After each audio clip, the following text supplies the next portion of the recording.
This morning, we're joined by the Executive Director of the England Airpark and the Deputy Director of the Airpark, Ralph Hennessy and David Broussard. We welcome them to the OPT Network. Gentlemen, good morning and welcome. Good morning. Thank you for having us on. Absolutely. So there has been some shifting at the Airpark. It is officially the England Economic and Industrial Development District, which includes the England Airpark. So first of all, you are relatively new to this particular position. Correct. So I've been here since mid-December. My background is such that I've been in airports for close to 30 years. My degree is aviation management from Louisiana Tech. I interned at the Shreveport Airport. I've worked at the New Orleans Airport, the Baton Rouge Airport, and then I did a 4-year period as an airport consultant. Wow. Just prior to coming here. And so my whole professional career has been airports and airport development. What is it about airports that you loved? I mean, I never even knew that there was such a degree. I mean, Sure. It's interesting.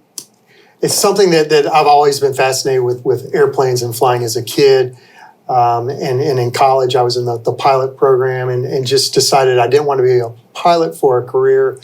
I love to fly and whatnot, but not as a career, but still wanted to stay in that aviation world and switched over from being a pilot to aviation management and being involved in the world of airports. Absolutely. And so what about for you, David?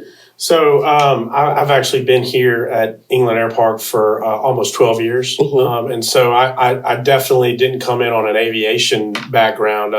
I came in from a marketing, political, public relations background.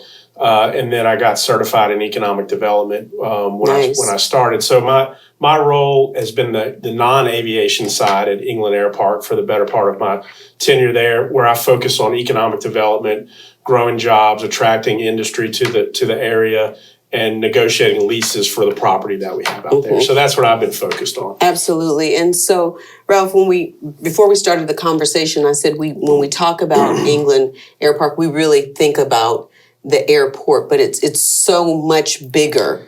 I mean, the airport is big, but there are a lot of other moving pieces. It's almost like a city within a city. Correct. It is a city within a city. We are our own political subdivision. We have myself, the executive director. We have a board that would be our city council, our police jury, whatever. We have our own sheriff substation there. So we've got law enforcement on premises. We have 2 fire stations, one right outside the north gate and one right adjacent to the terminal. We've got the residential side with the communities that live there. We've got about 120 houses and then about the same amount of a retirement community there. And then we have another 40 or so apartments that we own and oversee. And so then you have the business side, the side of leasing properties and buildings and whatnot to businesses that operate out there. And so combined, there's about 4,000 acres of which... Really? Yeah. And so you have to look at this. This was the former England Air Force Base. And when that was closed in 1992, the mindset was, what are we going to do with this asset? It was remitted to the England Economic and Industrial Development District, commonly known as the England Authority or the England Airpark. And with that, there were certain powers. It was created by a state act that gave us certain powers and authorities and then an area. And so our authority is parish-wide, but our location is, for the most part, what everyone recognizes as the England Airpark. And so we were tasked with taking this asset and putting it back into commerce to generate economic development, jobs and whatnot, to replace what was lost with the military's departure. And so we've been in existence for 30 years. And in that 30 years, we've had a lot of successes. Air Services moved over from Essler Field. We've got a brand new, well, it's not brand new anymore, but we've got a very nice, beautiful terminal for the passengers to fly in and out of. And then David oversees all of the economic development of leasing of the existing buildings. Many have been torn down, demolished because they reached their useful lifespan or were not needed. And then we've built some other buildings out there. And we've got the golf course that we manage that provides some life benefits for people, entertainment and whatnot. And we've got a number of other things out there. And I'll let you chime in, David. Yeah, sure. We generate activities through really 4 areas. That's commercial, industrial, real estate, housing, so residential housing, aviation with the airport, and then military. We have a strong connection with Fort Polk and their mission of training soldiers in the United States Army. So between those 4 areas is how we generate the revenues to operate and keep the facility moving forward for the future. Absolutely. And so when we look at 3 decades of trying to continue to make sure that this 4,000 plus acres is still viable, talk about what the journey has been in growing that facility so that it can sustain itself and be a winner. Right. Economic development generator or someone. So if you want to take over, go for it. I think, obviously the loss to the community 30 years ago was a major blow. But between the community leaders at the time that came up with the idea of getting all of the real assets from the military, not just pieces and parts, which other communities went through, and then building what we know as the England Authority, England Airpark, AEX today, it was a great foundation. And so you had these milestones: base closure, what do we do with it, how do we move forward? Then you build up some business activity, generate revenue. Then you open the new commercial terminal back in 2006 timeframe and expand commercial service. And that really was your major foundation. And so as we look at today and moving into the future, I think we have to look at new ways to attract industry, new ways to generate revenue. And that's what we're doing through a number of different initiatives. But, it took a lot of people and a lot of partnerships to make this thing happen 30 years ago and continue to be successful. We definitely are one of the most successful base reuse stories in the country. Wow. And the other part is that we generate all of our revenues through our business activities. We do not burden the citizens of Rapides Parish with any taxes. Let's take a break here. But when we come back, we'll talk about a multi-million-dollar business that is going to be coming soon to this area, to England Airpark, and what we all need to know and understand about it. Stay with us. We're back with more right after this. Back, everybody, to the Carlette Christmas Show. This morning, we're joined by the Executive Director of the England Airpark. It is officially the England Economic and Industrial Development District, which includes England Airpark, Ralph Hennessy, and the Deputy Director of the Airpark, David Broussard. And we're talking about economic growth. And sometimes, especially after the pandemic, Ralph and David, a lot of people wondered what that would look like. Would we be able to recover? Sure. And how that would affect not only the airpark, but the city of Alexandria. And so you guys continue to work. Talk about the COVID and, the pandemic and how that did that affect business? It did. So first of all, you have to look at the most visible part, the airport, right? So with that, the airlines ceased to operate. They shut everything down, and that was worldwide. That was not just here. That was worldwide. And so with that, with the airlines coming back into operation, there were some services that were lost around the country. Every airline had issues that they had to deal with. And airlines are really still having issues. They are. And so that there's a major pilot shortage that started with the pandemic, and we're living it today. It's a worldwide pilot shortage, and that's affected some of our service. The good thing is that we have service back. Right. American and Delta are pretty close to their pre-COVID numbers. We did lose United, but we're working with United for them to come back into the market. And United pulled out of a number of cities around the country. American did the same thing. Delta did the same thing. But we lost all service with United. During the pandemic, there were over 70% of all airports lost some service as a result of this pilot shortage. And some of that's starting to come back. But from an air service perspective right now, in order for, with availability of pilots and aircraft, for us to get an additional flight, another community is going to have to lose service. Wow. So if all the flights are full around the country, the airlines look at it and say, well, in order to give Alexandria another flight on American or Delta, well, that's got to come out of somewhere else. And if my plane is full there, why would I take a full plane out of one market to put into another market? So those are some of the issues the airlines are having to face.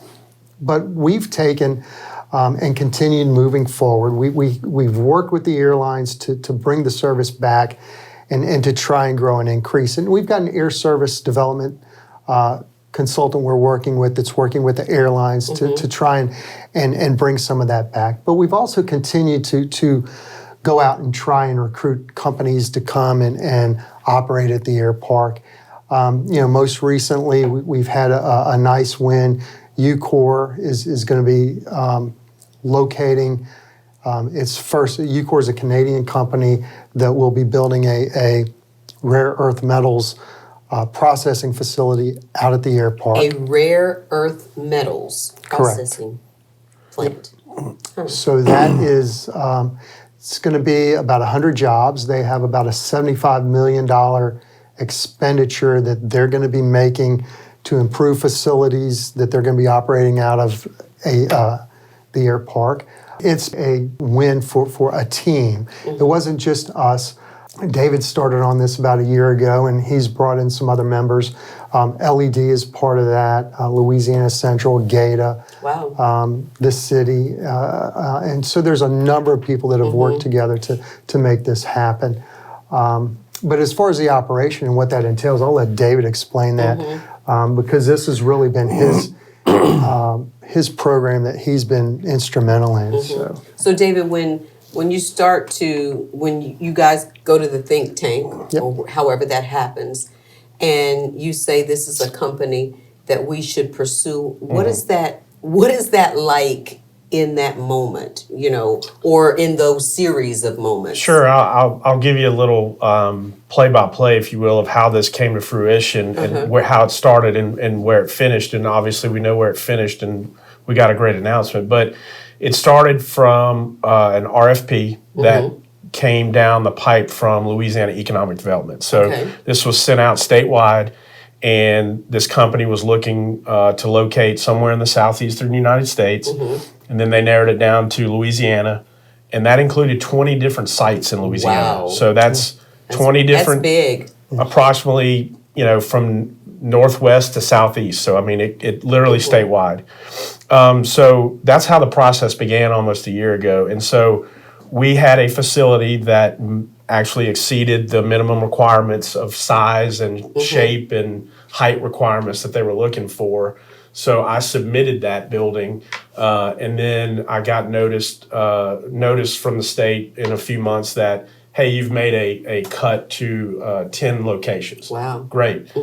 Then that proceeded on. They made some site visits, and then that got narrowed down to 3. So Ralph, when you get into the running, what does your team come together and say, what do we need to do? Right. To make this acquisition? So in this case, it was pulling some of these other players in because they keep narrowing it down based on what's on the table. So then you start looking at what are some things we can do to separate us. And so incentives start coming into play. And we start looking at things we can do. But as a public agency, there are some limitations. But David works with some different groups of people that may be able to throw some money in, or we just come up with a different way that we structure a lease. And that's what we did here. We came up with a good lease package that kept the costs reasonable. It was a win-win for both parties. LED comes to the table. They've got a lot of things that they can do. And so all this goes into the pie, so to speak. And at the end of the day, it's narrowed down to 2. And then out of the 2, there were some things that our facilities separated ourselves certainly from the other. Plus, we brought in our Washington delegation, and they were able to meet with Congresswoman Letlow and some others in D.C. that were able to help them with some of what they're wanting to do with the product with the federal government. It opened some doors up so that they looked at that and said, okay, well, if they're willing to do this for us and help us with some of our contacts in D.C., then what else can they do with us in the future? And so all that went into the decision-making process, and we ultimately were the one they selected. Absolutely. Let's take a quick break here, but when we come back, we'll talk about what the impact will mean for the city and all of the players who are involved. And then we'll talk about an incredible program at LSUA, a pilots program. I know you may have heard of it, but it's just a way that Central Louisiana is growing. Stay with us. We're back right after this.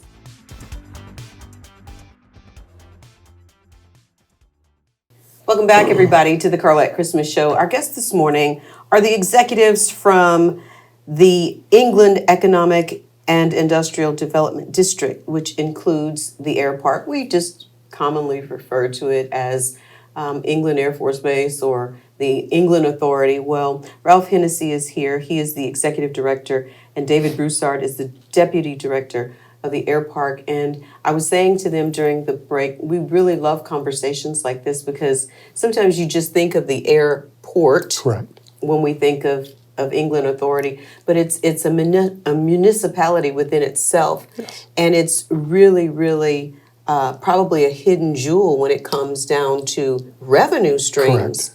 Correct. Just right here in Rapides Parish.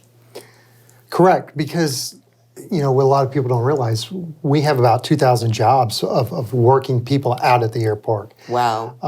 And we're continuing to work on growing that. Certainly with Ucore coming in, it's about another 100 jobs, manufacturing type jobs that will be coming to the region. Now, certainly their workforce is going to be, they're looking at what's here in the area that they can employ people. They're going to be bringing some people in because there are certain levels, certain jobs, technical jobs that they have people within their company that will hold those. But again, it's another avenue for people in the area to find work, employment. Absolutely. And so when is this going to kick off?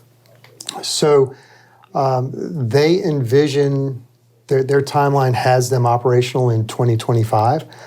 They're going to start building out the facility to their standards, what they need, late fall of this year. So all through 2024, they'll be doing construction on the building and the facilities around it to get it operational for early 2025. And so for you, David, really your job is to attract those companies and industry.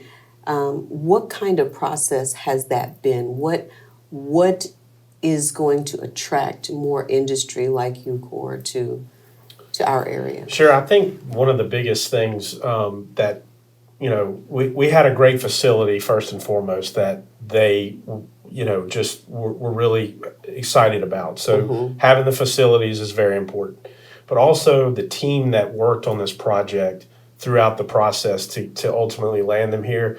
Ucore was just very excited and very happy with how we came together as a community to put this thing together and get them here and get a win-win for the company, for the community, and for the region. And so I think, with between the partners that worked on this, the state, the regional economic development folks with LA Central, the Chamber, CLECO, GATA, and England Authority, that really set us apart from probably the competition, and that's something to be proud of. And so kudos to all those folks that helped us happen, because we couldn't make it happen without the team effort. So the facilities are great. England Airpark's a great location. Interstate rail, close to the port. All those things had a factor in this deal. Being in the central part of the state, out of the hurricane zone, that's another huge thing for us. So I think just expanding on that, marketing that, promoting that will help us attract more industry. And I think Ucore could also be a catalyst for clustering folks that need their product for what they do at the end of the day. Let me just say this about that. Ralph, we got to, give you kudos, because it starts with the leadership. Because in a lot of situations where you're trying to nab or trying to close a big deal, so often entities are like, well, I don't want to bring anybody else in. What was your thought about, putting together a conglomerate of people? Well, it's certainly looking at what we have to offer, and then what pieces of the puzzle we need to add, and where can we get them. And so, again, like David mentioned, there's a lot of great talent and groups in the area that we can pull together and build off of.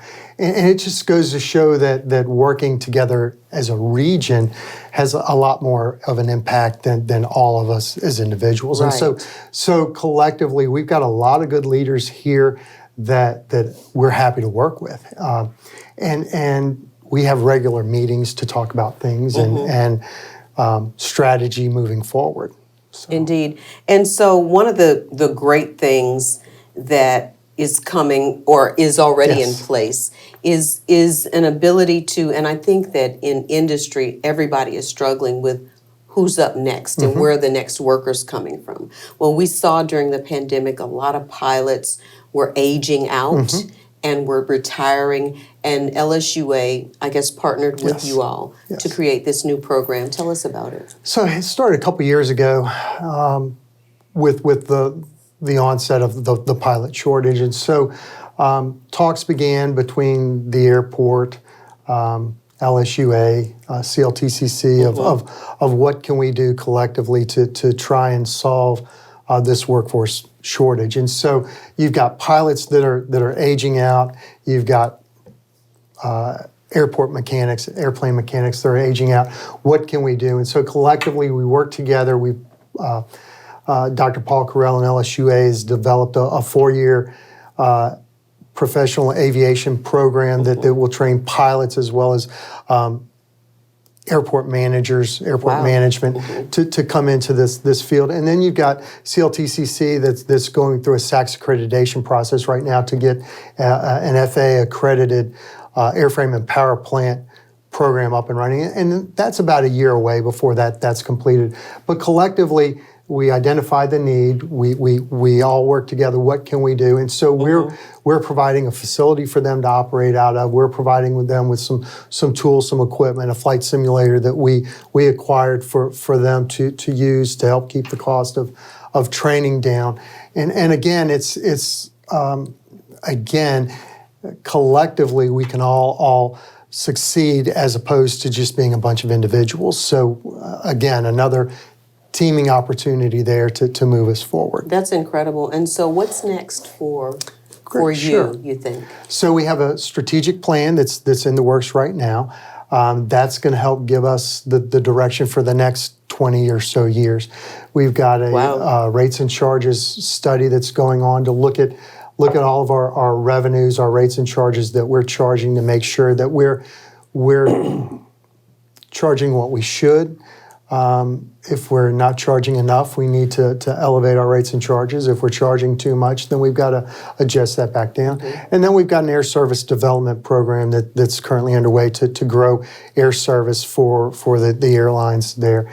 And all of that together is going to help us with mapping the future of taking the England Airpark the next 10 to 20 years. Absolutely. And before we got to let you go, I want you to just share with those people who are listening and watching that there's so much I mean, you've got space where people can come and entertain. You've got tours. You know, you have a lot going on that, you know, Yes. people just don't need to come out there just for their flight. Of course, Right. we want them to, you know, fly Right. from AEX, but there's so much more. There's a community there. We've got a community center. The hotel is going to be going through a renovation, and we're going to have a new operator, and hopefully in the next several months we'll select somebody to go in and put the hotel back in service. And then we've got a lot of vacant land and vacant buildings that if they're looking for relocating their businesses or starting up new businesses, they can certainly contact David, and he'll be happy to show them around. Or even if there are community groups that want to come out there and just take a tour and see what we have to offer, we're welcome to just show the facility to anyone interested. And you have a beautiful hosting space right Yes. in the airport. Yes, we do. We've got a good conference room on the third floor that people can rent, have meetings there as well as the observation deck just to relax and look out over the airfield.